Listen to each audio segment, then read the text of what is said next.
Hi hello everyone, நான் தான் உங்கள் பிகே. இப்போ நம்ம எதை பற்றி பேச போகிறோம்னா, நம்ம தந்தை பெரியாரை பற்றி தான் பேச போகிறோம்.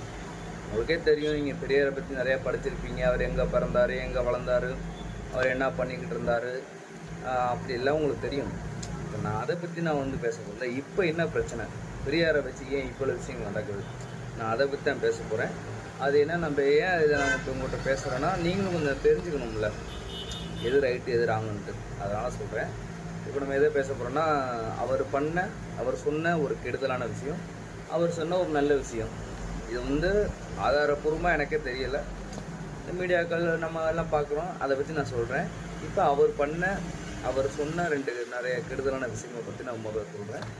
அதை இந்த மாதிரி தமிழ் மொழி ஒரு காட்டு முராண்டி மொழி அப்படின்னு சொல்கிறாரு.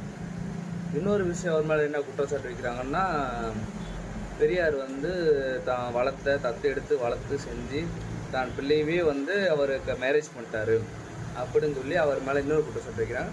இன்னொரு என்னன்னா, உங்களுக்கு அப்படி எதுவும் உங்களுக்கு உணர்வுகள் தோணுச்சுன்னா செஞ்சுச்சுன்னா பிள்ளைகிட்டேயோ சொந்த தாய்கிட்டேயோ போங்க அப்படின்னு சொல்லி இந்த மாதிரி அவங்க மேலே குற்றச்சாட்டு வைக்கிறாங்க. யாருன்னு உங்களுக்கே தெரியும்.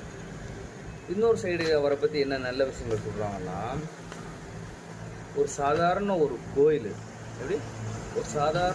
கோயிலுக்குள்ளே போகிறதுக்கு கூட இந்த மாதிரி ஜாதியை வச்சு உள்ளே விட மாட்டுறாங்க. ஒரு வாசல் வெளிலேருந்து தான் அந்த சாமியை கும்பிட்டு போகணும்னு சொல்கிறாங்க.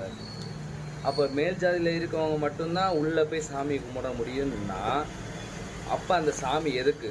அந்த சாமியை வச்சு தான் ஜாதியை கொண்டு வர. அப்போ எனக்கு அந்த சாமி தேவையில்லை, எனக்கு அந்த ஜாதியும் தேவையில்லை அப்படின்னு நல்ல விஷயம் சொல்கிறாரு. இன்னொரு விஷயம் என்னென்னா, பெண்களை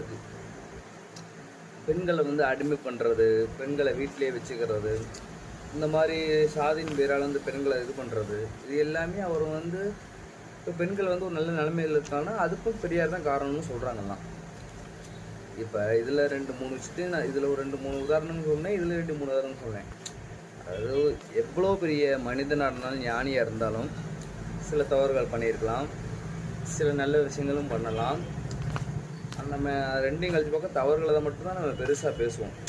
மனிதனோட இயல்பே தானே, தவறுகளை மட்டும்தான் நம்ம பெருசாக பேசுவோம். அவங்க பண்ண நல்ல விஷயங்களை அதை இது பண்ணிட்டு. இப்போ நான் என்ன நினைக்கிறேன்னா, அவர் சொன்ன நல்ல விஷயங்களை மட்டும் எடுத்துக்கலாமே. இப்போ அவர் இல்லை, அவர் இருந்திருந்தால் நம்ம அவர் இப்படி பண்ணிட்டேன் சொல்லிட்டேன்னு கேட்கலாம்.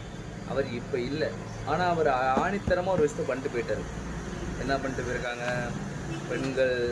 பெண்கள் முன்னேறி வர்றதுக்கு ஒரு விஷயம் பண்ணிட்டு போயிருக்காங்க.